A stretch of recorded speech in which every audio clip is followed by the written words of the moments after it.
Bonsoir. Voilà, alors, Shmuel m'a demandé de préparer quelque chose à vous dire, donc c'était une occasion peut-être d'approfondir, de revenir sur mes propres traces, hein. Et donc finalement, à la suite même de ce que mes camarades ont dit là, vous voyez, je suis professeur de philosophie, et la personne qui m'a vraiment initié à la pensée juive, un jour me disait, Jean-Jacques Lade me disait, pourquoi croyez-vous que vous avez fait de la philosophie? J'ai fait de la philosophie parce que quand j'étais petit, je posais tout le temps des questions, et qu'on ne me répondait jamais. J'ai mis très longtemps à comprendre que si les gens ne me répondaient pas, ce n'est pas qu'ils étaient méchants ou qu'ils voulaient garder tout ça secret pour eux, c'est qu'ils n'avaient pas de réponse, souvent. Hein. Voilà, donc ça m'a conduit à la philosophie, et je voulais simplement, comme nous tous, mais peut-être avec un peu plus d'acharnement, quand j'étais enfant, je voulais comprendre ce qui se passe. Hein. On vient au monde, on arrive là, c'est compliqué, et particulièrement pour des gens qui ont des origines juives, hein, il est assez compliqué déjà tout simplement de comprendre, si j'ose dire entre guillemets, la Shoah, qui n'est pas si loin. Hein. Et il est aussi, comme l'a rappelé Shmuel, assez compliqué de comprendre comment tout d'un coup un État juif est réapparu au bout de plus de 2000 ans, hein, près de 2000 ans, voilà. Et donc, d'autres questions qui sont liées à celle-là. Et j'ai eu beau faire de la philosophie, ça n'avançait pas assez, vous voyez.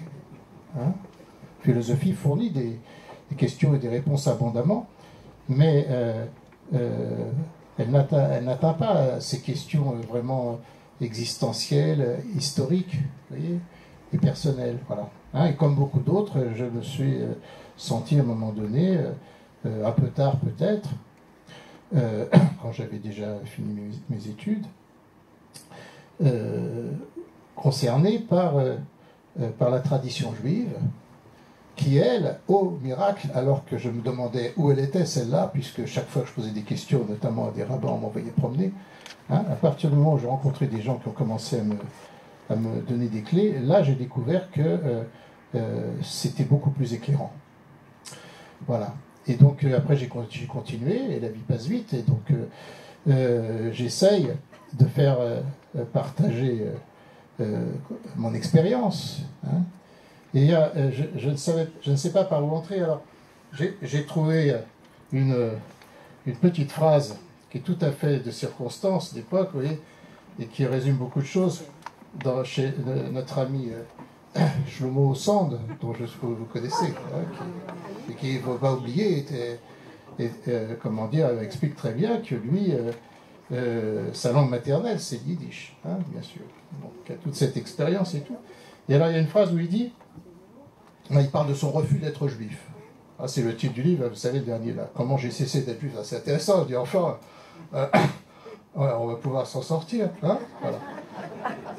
Donc, je lis la chose suivante. Par mon refus d'être juif, je représente une espèce en voie de disparition.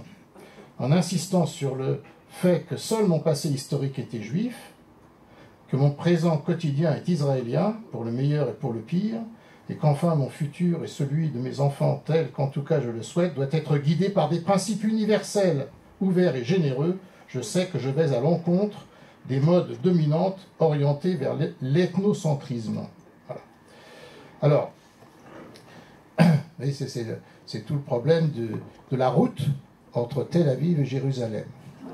Hein, vous voyez, une route très dangereuse, comme on sait quand on fait la guerre de 48. Et donc, on est là dans cette espèce de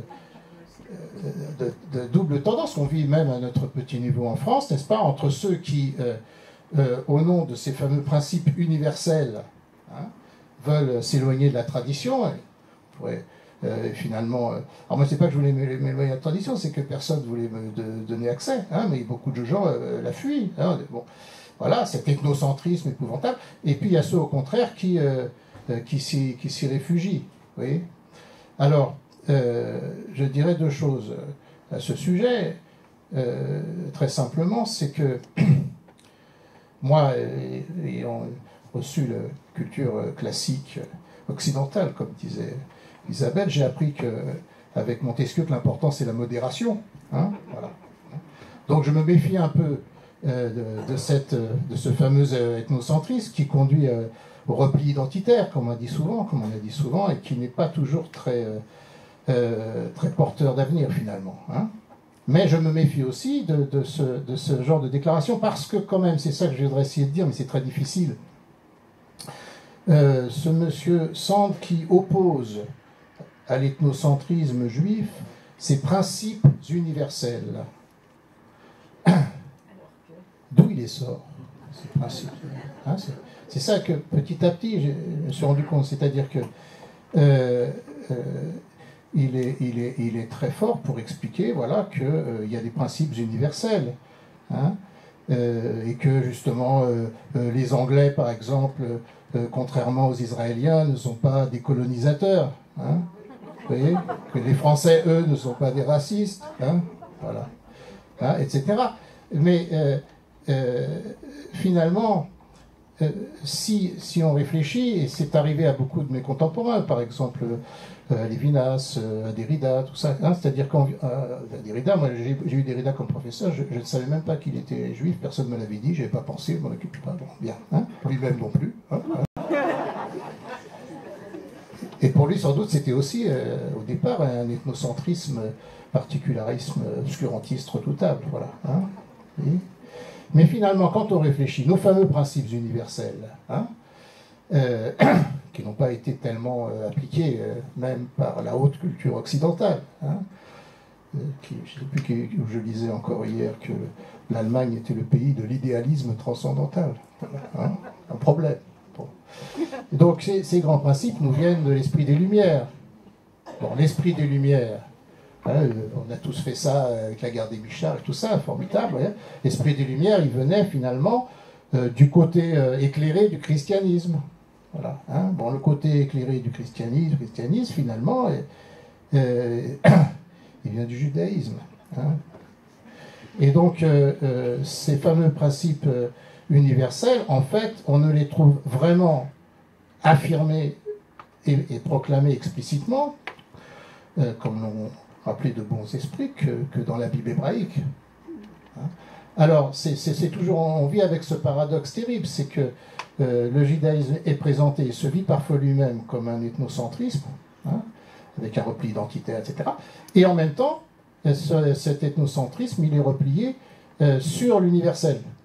Vous voyez ? Alors que les autres traditions qui sont censées représenter l'universel, la plupart du temps, elles sont franchement ethnocentriques. Donc, vous voyez, et j'avais pas compris tout ça quand j'étais petit, mais j'avais compris que c'était compliqué. Hein, et qu'en plus, il n'y avait pas grand monde qui allait m'expliquer ça simplement et clairement. Alors j'ai eu la chance de rencontrer des gens, des philosophes, et puis j'ai travaillé, hein, et puis des penseurs juifs, et puis j'ai travaillé un peu. J'ai pas le sentiment d'avoir fait le tour de la question. Je me suis toujours senti un peu comme Charlemagne. Vous savez, non pas que je suis un grand conquérant, mais ce qui m'avait ému dans l'histoire de Charlemagne, c'est que toute sa vie, il a rêvé d'apprendre à lire. Et il avait un abécédaire qu'il se promenait avec pour apprendre à lire. Et il le mettait sous son oreiller le soir, et chaque fois qu'il avait un moment, il l'étudiait, mais il n'avait jamais le temps.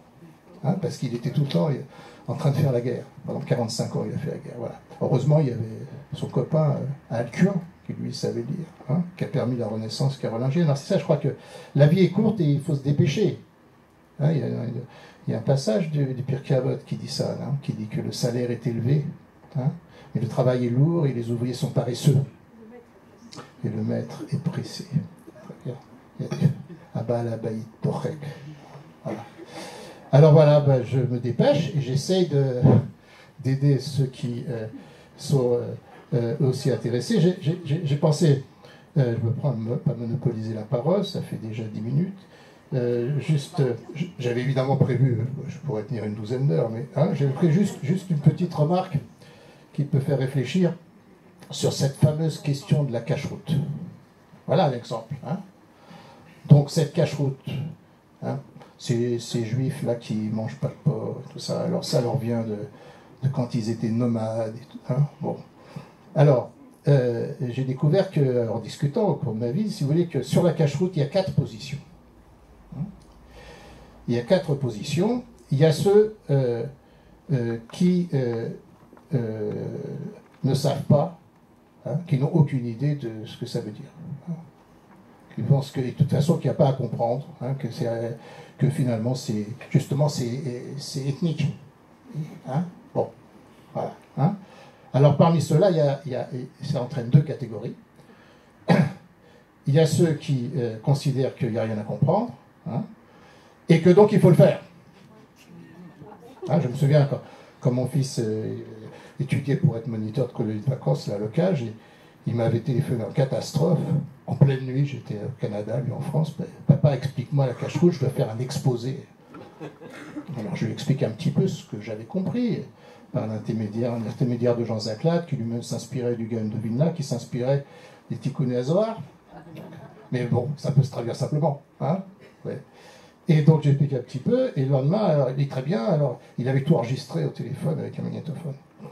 Et donc il avait quoi, 14-15 ans à l'époque, puis là, le lendemain, il rappelle, et alors, comment ça s'est passé? Il me dit, ça leur a pas plu du tout.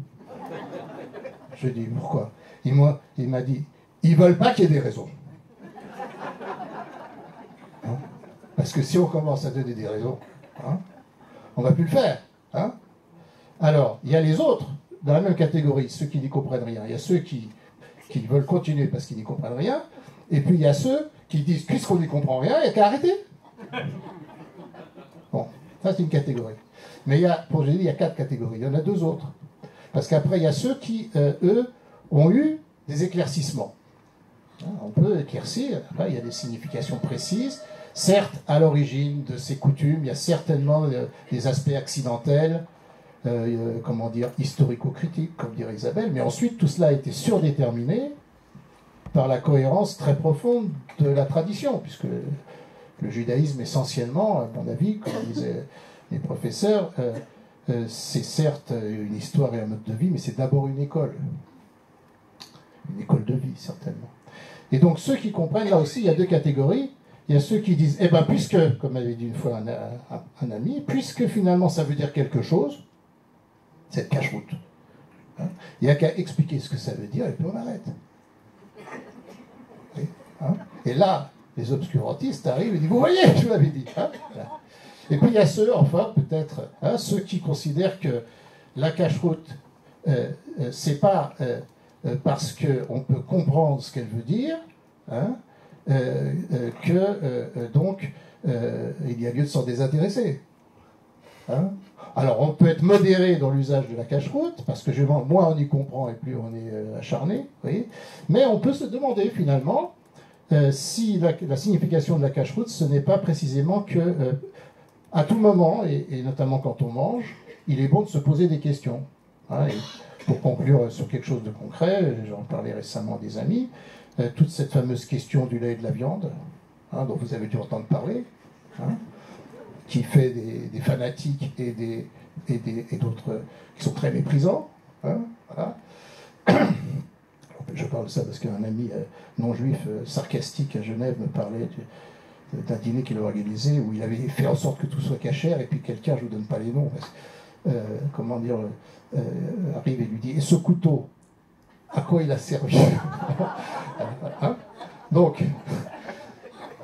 bon, si on laisse tout cela de côté, moi je crois qu'au moment où on mange des produits laitiers et de la viande, hein, et quand on entend que dans la tradition il serait question de ne pas les mélanger, eh bien c'est peut-être, par exemple, le moment de se demander qu'est-ce qu'on peut faire pour qu'il y ait moins d'enfants soldats.